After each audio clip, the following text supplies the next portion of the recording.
ஓம் ஸ்ரீ குருபியோ நமக. ஓம் ஸ்ரீ மகா பெரியவா சரணம். மார்கழி மாதம் முழுவதும் வீட்டில் சாம்பிராணி தூபம் போடும்போது இந்த 2 இலையை பொடி செய்து நீங்கள் தூவி விடுறது மூலயமா சகல விதமான செல்வங்களை நீங்கள் பெற முடியும். அந்த 2 இலை என்ன இலை, அதை எப்படி பயன்படுத்தணும் அப்படிங்கிறத இப்போ தெளிவாக தெரிஞ்சுக்கலாம். இந்த வருஷத்துக்கான மார்கழி மாதத்தில் இப்போ நாம் அடியெடுத்து வச்சிருக்கிறோம். இந்த வருடத்தில் மார்கழி மாதம் மொத்தமாக 29 நாட்கள் கொண்ட ஒரு மாதமாக இருக்குது. இந்த 29 நாட்களில் நீங்கள் செய்யக்கூடிய ஒரு தெய்வீக சம்பந்தப்பட்ட வழிபாட்டுக்கும் ஒரு பரிகாரத்துக்கும் எக்கச்சக்கமான பலன்கள் உண்டு. சொல்லப்போனால் மார்கழி மாதம் அப்படிங்கிறது தேவர்கள் அவங்களோட இறை வழிபாட்டுக்கு பயன்படுத்தக்கூடிய ஒரு முக்கியமான ஒரு மாதம்.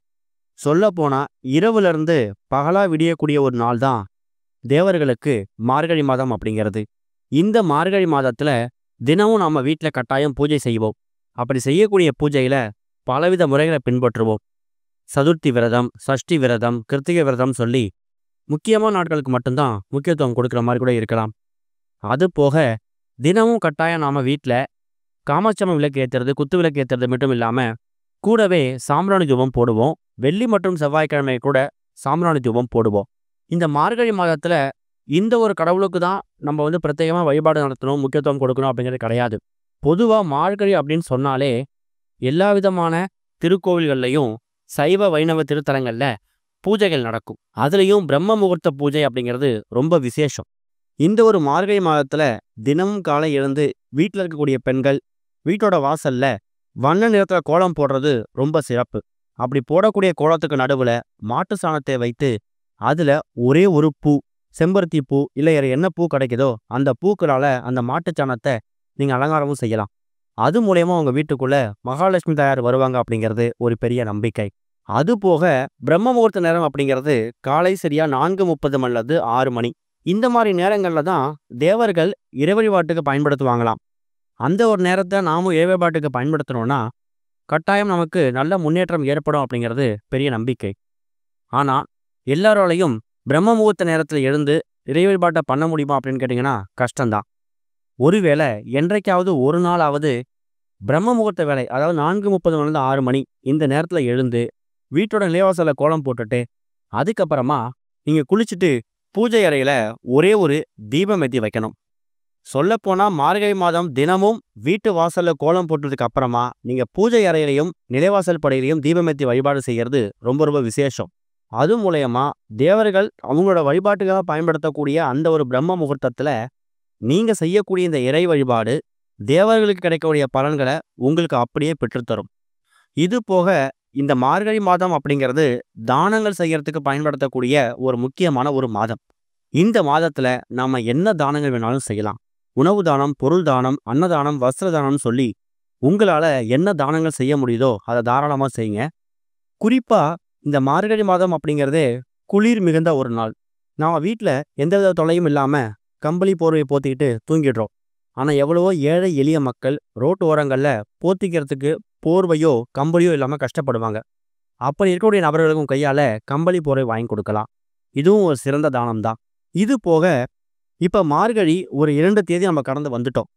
மீதி மார்கழியில் இருக்கக்கூடிய மற்ற நாட்களில் நீங்கள் இறை வழிபாட்டப்ப செய்யக்கூடிய முக்கியமான விஷயம் என்ன? சாம்பிராணி தூபம் போடுறது. அப்படி போடக்கூடிய சாம்பிராணி தூபத்தில் இந்த 2 இலை இருக்குல்ல, இப்போ நம்ம சொல்லக்கூடிய இந்த 2 இலையை பொடி செய்து சாம்பிராணி தூபத்தில் நீங்கள் தூவி விடுறது மூலயமா சகல விதமான ஐஸ்வர்யங்களும் உங்கள் குடும்பத்துக்கு வந்து சேரும் அப்படிங்கிறது ஒரு பெரிய நம்பிக்கை. அந்த 2 இலை என்னென்ன, அதோட மகத்துவம் என்ன அப்படிங்கிறத தெரிஞ்சுட்டு அதை எப்படி பயன்படுத்தணும்னு பார்க்கலாம். முதல் இலை அரச இலை. அரச இலை இருந்தால் அரச யோகம், ராஜயோகம் உண்டாகும்னு சொல்லுவாங்க. சொல்லப்போனால் இந்த அரச இலைக்கு மகத்துவம் எந்த அளவுக்கு இருக்கோ அதே அளவுக்கு மருத்துவமும் இருக்குது. அரச இலையை பொடி செய்து நீங்கள் சாம்பிராணி தூபத்தில் போட்டு வீடு ஃபுல்லாக நீங்கள் வைக்கும்போது உங்கள் வீட்டில் இருக்கக்கூடிய எல்லா விதமான கிருமிகளும், காற்றில் இருக்கக்கூடிய கிருமிகள் அழியும் அப்படிங்கிறது ஒரு பெரிய நம்பிக்கை. அப்படி தான் நீங்கள் உங்கள் வீட்டில் இந்த அரச இலையை சாம்பிராணி தூபத்தில் பொடி செய்து கலக்க போகிறீங்க. இந்த சாம்பிராணி தூபத்தில் இந்த அரச இலை பொடியை கலக்கும்போது உங்கள் வீட்டில் இருக்கக்கூடிய கிருமிகள் அழியும். எந்த விதமான கெட்ட சக்திகள் இருந்தாலும் அதெல்லாம் விரட்டி அடிக்கப்படும். பொதுவாகவே இந்த அரச இலை அப்படிங்கிறது எதிர்மறை ஆற்றலை விரட்டிட்டு நேர்மறை ஆற்றலை தன் பக்கம் வசப்படுத்திக்கக்கூடிய ஒரு அற்புதமான ஒரு இலை. அதனால தான் நடக்காத காரியங்கள் நடக்கிறதுக்காக மற்ற விநாயகரை வணங்குறதை விட அரச மரத்தடி விநாயகரை வணங்குன்னு சொல்லுவாங்க. அதுக்கு காரணம் அரச மரத்தடியில வீற்றிருக்கக்கூடிய விநாயகருக்கு சக்தி ரொம்ப அதிகமா இருக்குமா. அந்த நேரத்துல அந்த அரசியலோட சக்தியோட சேர்ந்து நம்ம என்ன கேட்குறோமோ, என்ன வரன் வேண்டுறோமோ அதை வாரி வழங்கிடுவாராம். அதனால நீங்க அரச இலைய பறிச்சுட்டு வந்து அதை நல்லா காய வச்சு, காய்ந்ததுக்கு அப்புறம் உங்க கையாலேயே அதை பொடி செய்து ஒரு பக்கம் எடுத்து வச்சுக்கோங்க. அடுத்த ஒரு இலை கொய்யா மரத்து இலை. கனிகள்லயே நிறைய கனிகள் இருக்கு. இந்த கொய்யா பழம் அப்படிங்கிறது மகாலட்சுமி தாயாருக்கு உகந்த ஒரு பொருள். வீட்ல எந்த விதமான நல்ல காரியமா இருந்தாலும் பலவிதமான பழங்கள் வச்சு படைப்போம். இனிமே வரக்கூடிய நாட்கள்ல நீங்க மா, பலா, வாழைன்னு என்ன பழங்கள் வாங்கி வச்சு படைச்சாலும் அது கூட ஒரே ஒரு கொய்யா கனி வாங்கி வச்சு படைங்க. கட்டாயம் முருகப்பெருமானுக்கும் லட்சுமி தாயாருக்கும் ரொம்ப பிடிச்ச ஒரு பழம் இந்த ஒரு கொய்யா பழம். மருத்துவமும் மகத்துவமும் நிறைந்த இந்த கொய்யா பழ மரம் இருக்குல்ல, அதுல இருந்து கிடைக்கக்கூடிய அந்த இலை, அந்த கொய்யா மரத்து இலை, இது ரொம்ப சாதாரணமா கிராமமா இருக்கட்டும், நகரமா இருக்கட்டும், எல்லா வீடுகள்லையும் கொய்யா மரத்து இலை அப்படிங்கிறது ரொம்ப எளிதா கிடைக்கும்.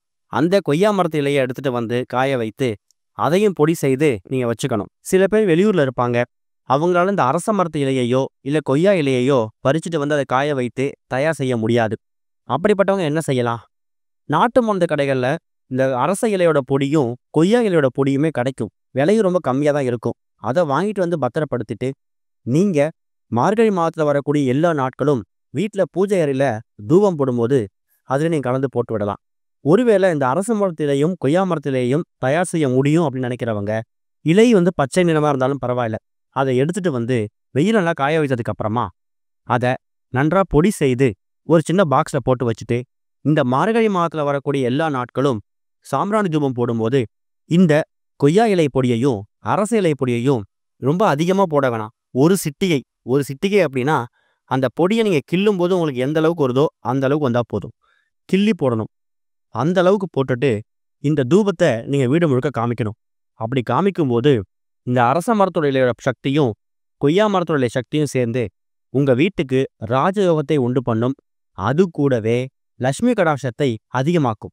அரச இலைய சாம்பிராணி பொடியா தூவி விடுறது மூலயமா உங்க வீட்டுக்குள்ள எந்த விதமான நோய் நொடி இருந்தாலும் அதோட தாக்கம், கிருமிகள் படிப்படியா குறையும்.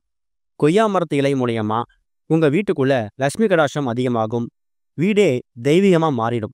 சில பேருக்கு இந்த கொய்யா பழத்தோட வாசனை, அந்த கொய்யா இலையோட வாசனை ஒவ்வாமை காரணமா ஒத்துக்காம கூட இருக்கலாம். அப்படிப்பட்டவங்க அரச இலை மட்டுமே கூட பயன்படுத்திக்கலாம். இந்த மார்கழி மாதத்துல ஒருவேளை இந்த பதிவை நீங்க லேட்டா தான் பாக்குறீங்க, ஒரு மார்கழி ஒரு 10 தேதிக்கு அப்புறம் தான் பாக்குறீங்கனாலும் பரவாயில்லை. மீதி இந்த மார்கழியில 19 நாட்கள் உங்க கையில இருக்கும். அந்த 19 நாட்கள்ல உங்களால எவ்வளவு நாட்கள் இந்த அரச மரத்து இலையையும் கொய்யா இலையையும் பொடி செய்து சாம்பிராணி தூபத்துல தூவி விட்டு நீங்க வீடு முழுக்க தூபம் போடும்போது சகல விதமான செல்வங்களை பெற முடியும். முயற்சி பண்ணுங்க. ஓம் ஸ்ரீ குருபியோ நமக. ஓம் ஸ்ரீ மகா பெரியவா சரணம்.